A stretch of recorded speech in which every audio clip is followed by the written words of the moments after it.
हम हैं नया IBN 7 हौसला है। मंच पर विराजमान छत्तीसगढ़ के लोकप्रिय मुख्यमंत्री मेरे मित्र डॉक्टर रमन सिंह जी,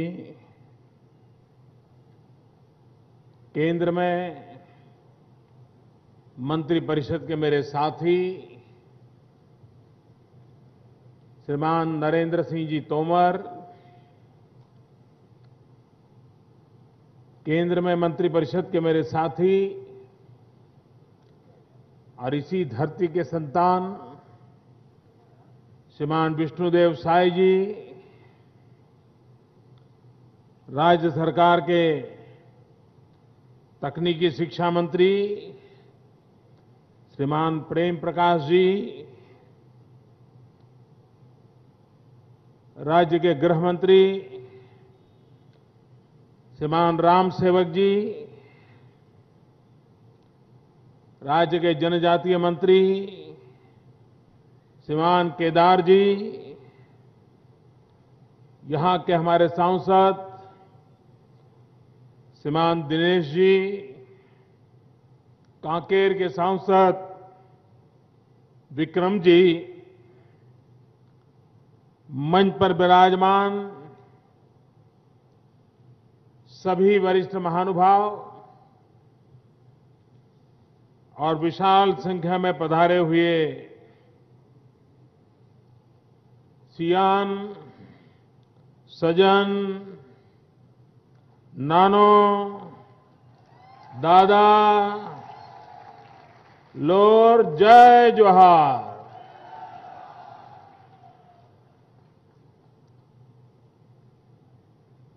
मुझे लगा आपकी खूबसूरत गोंडी बोली का भी मौका ले लो।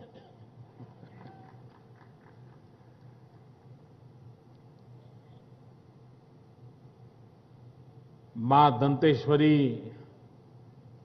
की जहां ये आशीर्वाद है, जिस क्षेत्र के आदिवासियों ने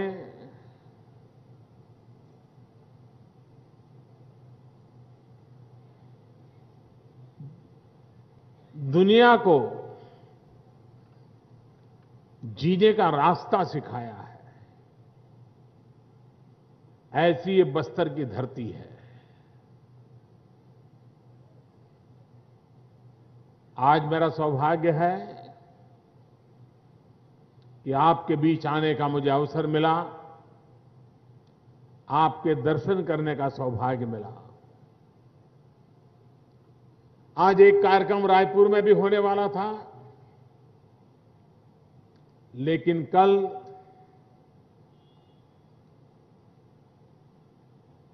हवा के तूफान ने वहां सब तहस नहस कर दिया। कई हमारे साथियों को चोट आई। मैं परमात्मा से प्रार्थना करता हूं कि ड्यूटी पर तैनात ये सभी बंधु भगिनी बहुत ही जल्द स्वस्थ हो। डॉक्टर रमन सिंह जी ने कल ही मुझे फोन करके बताया था और उनके स्वास्थ्य की पूरी चिंता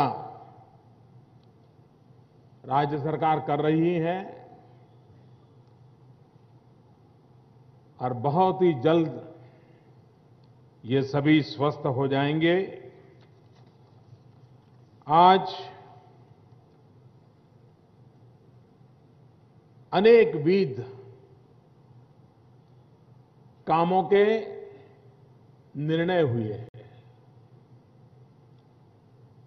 शायद बस्तर के इतिहास में पहली बार हुआ होगा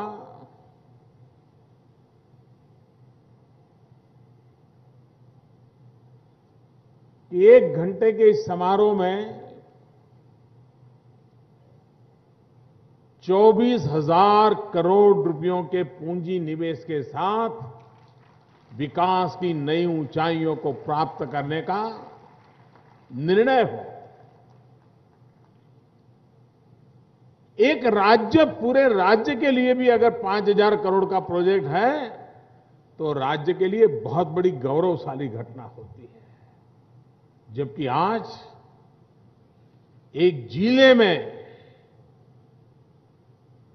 24,000 करोड़ रुपया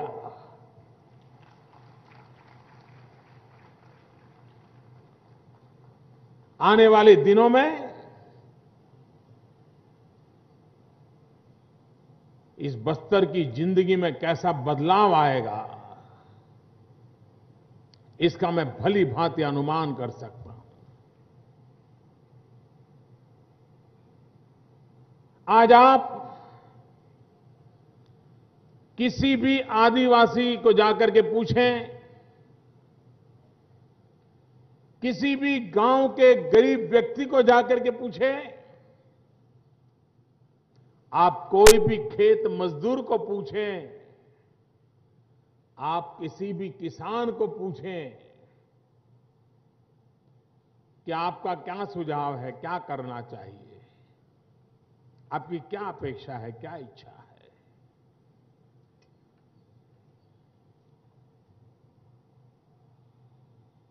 मैं विश्वास से कहता हूं, अनुभव से कहता हूं, सबके सब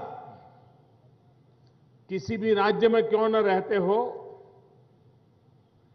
किसी भी भूभाग पर क्यों न रहते हो, एक ही जवाब निकलता है कि साहब कुछ भी करो, बच्चों को रोजगार मिले ऐसा कुछ करो।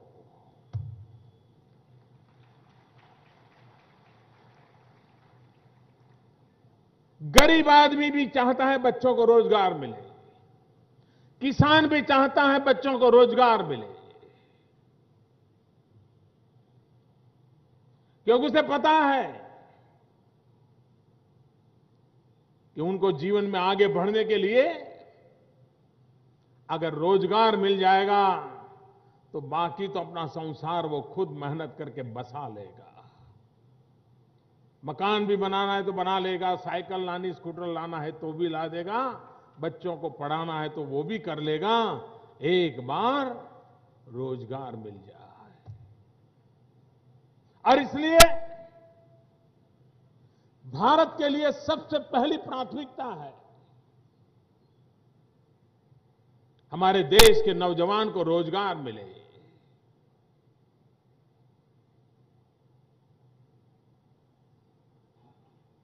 उसे अवसर मिले, वो देश के आगे बढ़ाने के काम में भागीदार बनना चाहता है। और कोई मां बाप नहीं चाहता है कि बेटा या बेटी रोजगार के लिए सैकड़ों हजार किलोमीटर दूर जाकर के शहरों की झुग्गी झोपड़ी में जिंदगी बिताए। कोई मां बाप नहीं चाहता। हर मां बाप चाहता है कि बेटा पास रहे और कुछ उसे काम मिल जाए। बेटा भी चाहता है, बेटी भी चाहती है कि बूढ़े मां बाप को असहाय छोड़ करके शहर में झुग्गी झोपड़ी की जिंदगी जीने के लिए नहीं जाना है। और इसलिए सरकार का एक दायित्व बनता है, शासन की जिम्मेवारी बनती है कि हम विकास को उस रूप में आगे बढ़ाएं ताकि हिंदुस्तान के सभी भूभाग में विकास पहुंचे, दूर सुदूर जंगलों में भी विकास पहुंचे और गरीब की झोपड़ी तक विकास के फल पहुंचे। गरीब की झोपड़ी तक विकास का फल पहुंचने का मतलब है कि गरीब से गरीब परिवार के संतान को भी रोजगार का अवसर उपलब्ध हो। और इसलिए हमने जो विकास का रास्ता चुना है उसके केंद्र में हमारा एक ही संकल्प है कि देश के नौजवान को अवसर मिले, रोजगार मिले, आगे बढ़ने के लिए उसको मौका मिले। आज बस्तर जिले में कोयला पहले भी था, आयरन ओर पहले भी था, सरकारें भी पहले थी, लोग भी थे, बेरोजगारी भी थी, लेकिन फिर भी समस्या का समाधान खोजने के लिए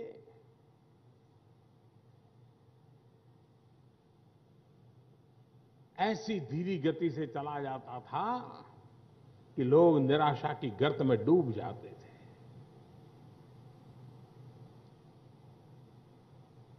आज हमारी कोशिश है कि हिंदुस्तान के चारों तरफ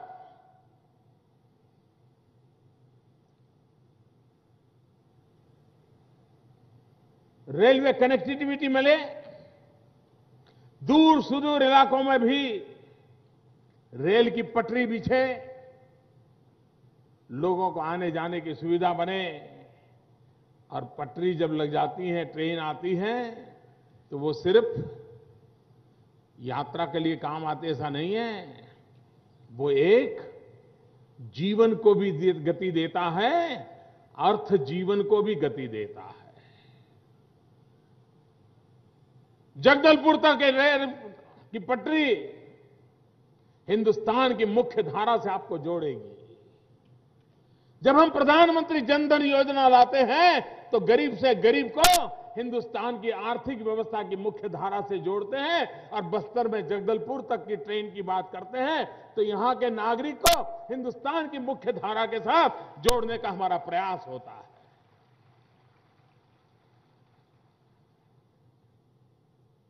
अभी मुख्यमंत्री जी विस्तार से बता रहे थे कि हम कच्चा माल विदेशों में बेच बेच करके कब तक अपनी रोटी रोजी कमाएंगे, और हम कैसे लोग हैं कि आयरन ओर तो हम बाहर भेजें और स्टील बाहर से लाएं। अब वो कारोबार हमें बंद करना है। अगर आयरन ओर हमारा होगा तो स्टील भी हमारा होगा, और दुनिया को चाहिए तो हम स्टील देंगे, हम आयरन ओर में हमारे नौजवान के पसीने को जोड़ेंगे और उसी आयरन ओर में से स्टील बनाएंगे, और उसी आयरन ओर में से स्टील बनाते समय मेरे नौजवानों की जिंदगी भी बन जाएगी, ताकि वो दुनिया के हर संकटों से टक्कर ले, ऐसा जीवन भी उसका ऊंचा बन जाए। उस दिशा में हम काम कर रहे हैं।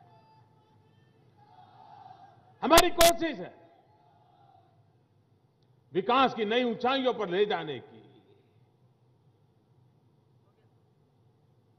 आज मैं यहां डॉक्टर रमन सिंह जी के सपनों को धरती पर उतरा हुआ देख करके आया। रमन सिंह जी के प्रति मेरे मन में मित्र होने के बावजूद भी हमेशा एक सम्मान का भाव रहा है, और सबसे ज्यादा मुझे आदर तब हुआ जब यहां के लोग महंगी चिरौंजी हो, काजू हो, बेच करके नमक खरीदते थे, बदले में नमक, और समाज का शोषण करने का स्वभाव रखने वाले लोग उन महंगी उत्पादों को लेकर के बदले में नमक देते थे, और बस्तर जिले के नागरिक नमक पाने के लिए पता नहीं क्या कुछ देने को तैयार हो जाते थे। रमन सिंह जी ने सरकार बनाते ही प्रारंभ में तय कर लिया, मैं नमक लोगों को पहुंचाऊंगा।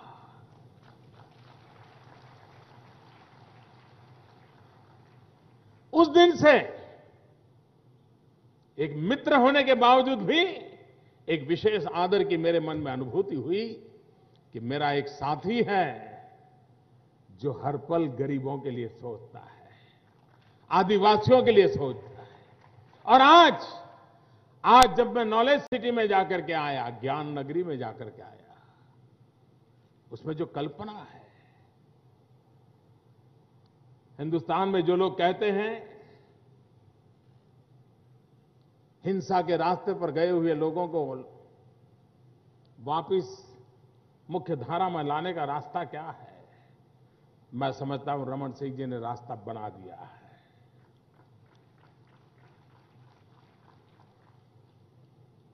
कंधे पर हल, वही समस्याओं का हल ला सकता है। कंधे पे गन ये समस्याओं का समाधान नहीं कर सकती है।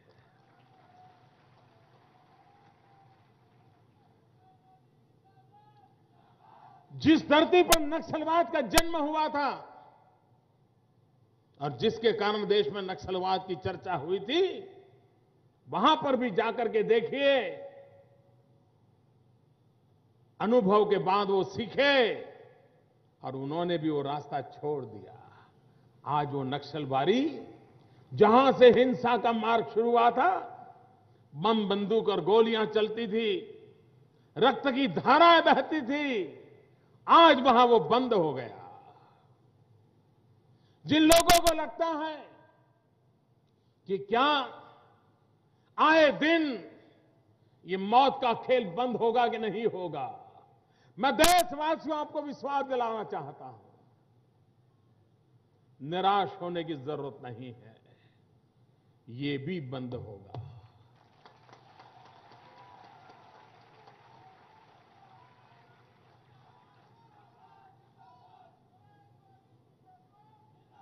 जब पंजाब में खूनी खेल खेला जा रहा था, क्या कभी किसी ने सोचा था कि पंजाब में वो खूनी खेल खत्म होगा और लोग सुख चैन की जिंदगी जिएंगे? आज जी रहे हैं। नक्सलबारी में सोचा था, आज लोग जी रहे हैं।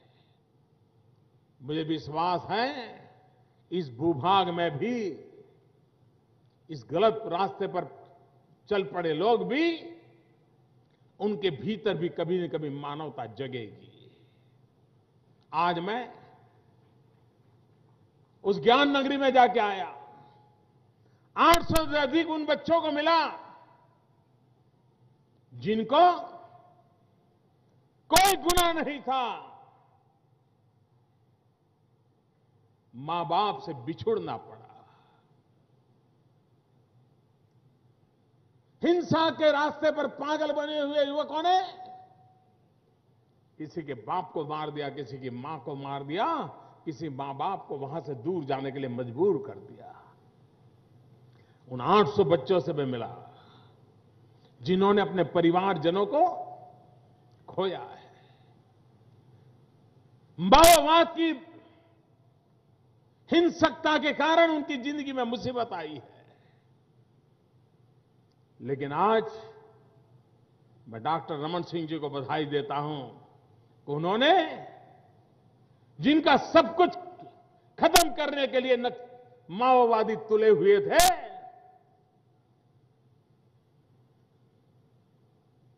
जो बच्चों को तलवार बम बंदूक के रास्ते पर ले जाना चाहते थे, उनको रमन सिंह जी ने हाथ में कलम पकड़ा दी है, कंप्यूटर पकड़ा दिया है।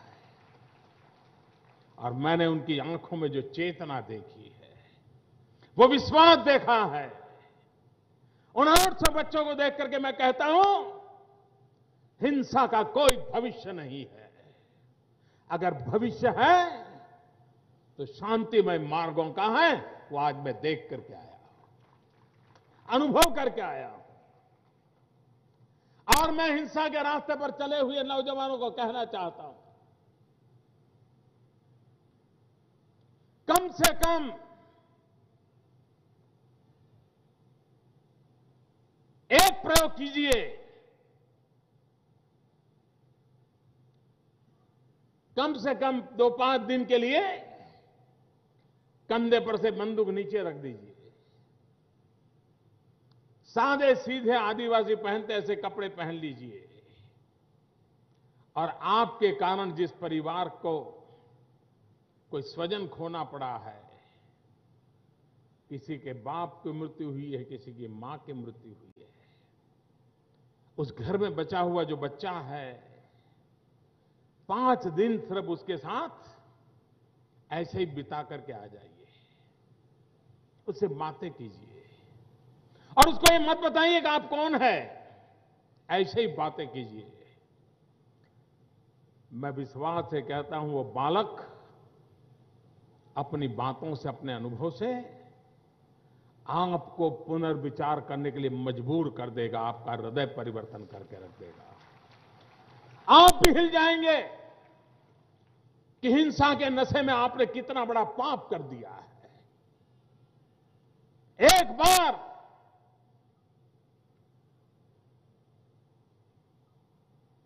मानवता को अंगीकार करके राक्षसी वृत्ति से मुक्ति पा करके ज्यादा नहीं कुछ पल इन पीड़ित परिवारों से जरा मिल लीजिए। आपको फिर कभी उस रास्ते पर जाने की नौबत नहीं आएगी। आपको भी लगेगा कि आपने कुछ गलत किया है। कोई सरकार आपको बदले, कोई कानून आपको बदले, कोई लोभ लालच आपको बदले, उससे ज्यादा आप ही की गोलियों से पीड़ा पाने वाला एक बालक आपकी जिंदगी बदल सकता है। शर्त यही है कि मानवता का अंगीकार करके कुछ पल उसके साथ बिता के देख लीजिए। मैंने देखा उन बच्चों को आज हिंसा से कभी समस्याओं का समाधान नहीं हुआ है। मिल बैठ करके रास्ते निकल सकते हैं। और छत्तीसगढ़ अगर इस संकट से मुक्त हो जाए, मैं विश्वास से कहता हूं हिंदुस्तान में आर्थिक ऊंचाइयों पर नंबर 1 पर छत्तीसगढ़ आके खड़ा हो सकता है।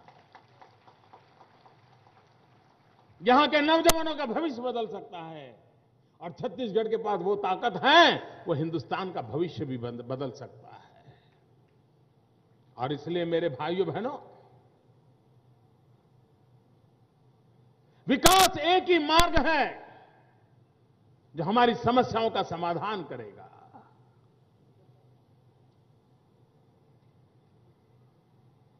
मुझे आज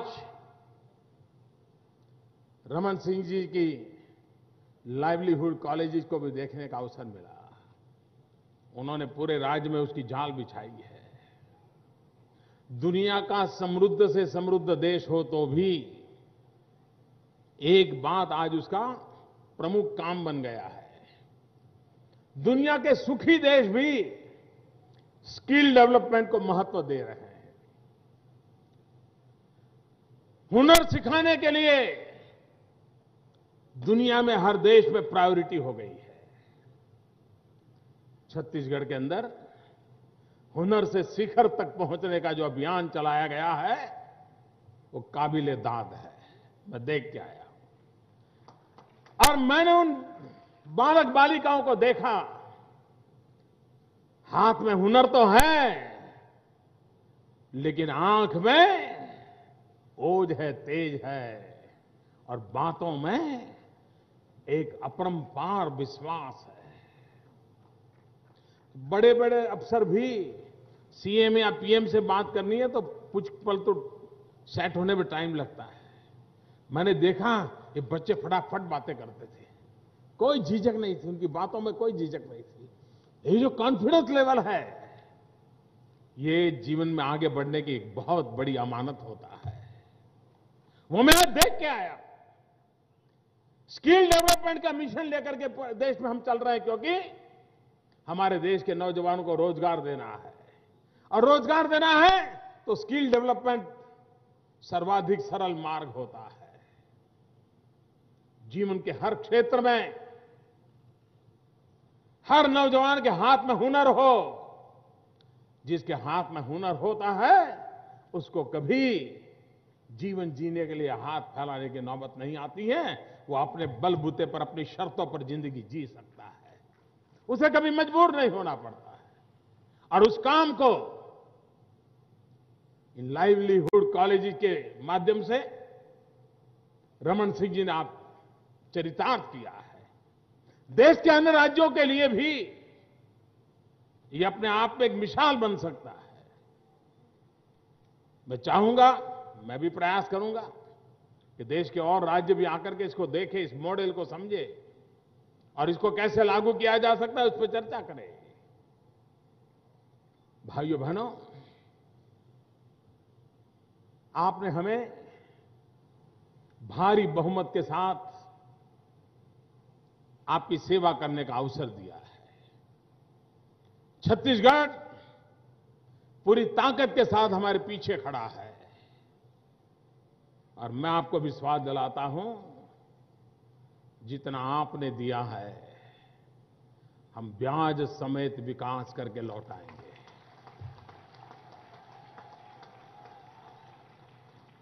आज तेंदुपत्ता वाले हमारे किसान भाइयों बहनों को बोनस देने का भी मुझे सौभाग्य मिला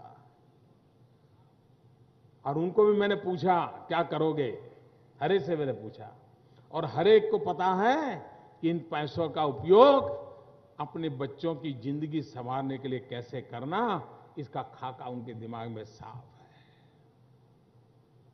यही तो है हर एक का एस्पिरेशन, उसको पूर्ण करने का हमारा प्रयास है। एक समय था हिंदुस्तान की तरफ दुनिया कैसे देखती थी, ज्यादातर तो देखने के लिए तैयार ही नहीं थी और जो देखते थे वो भी बड़े उपेक्षा के भाव से देखते।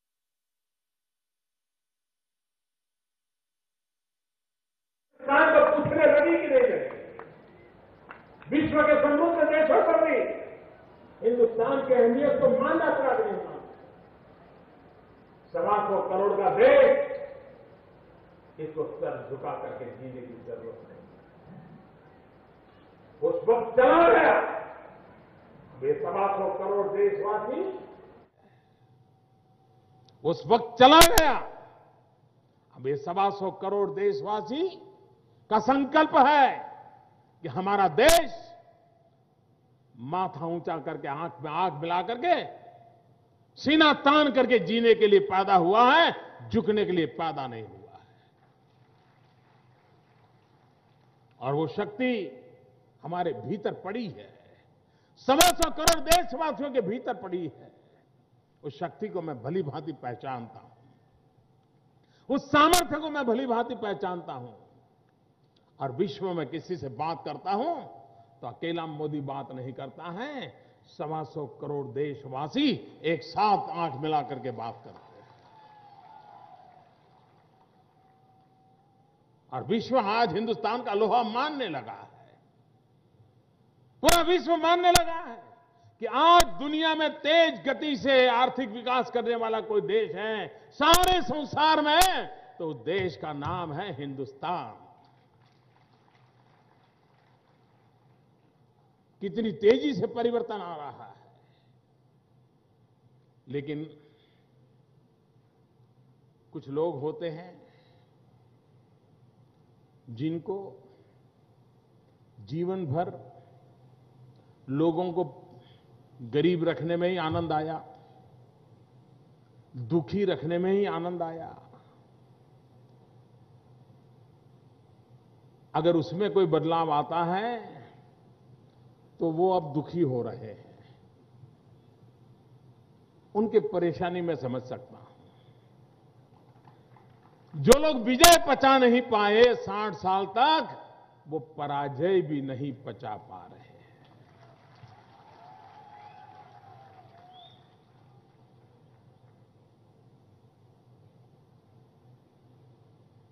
भाइयों बहनों,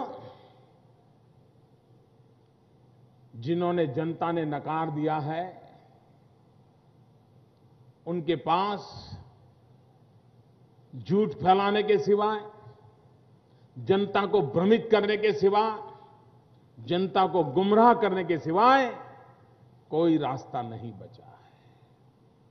मैं देशवासियों को विश्वास दिलाता हूं, याद कर लीजिए, इन्हीं दिनों को याद कर लीजिए। इसी कालखंड में मैं छत्तीसगढ़ भी आया था पिछले साल। अखबारों में क्या आता था,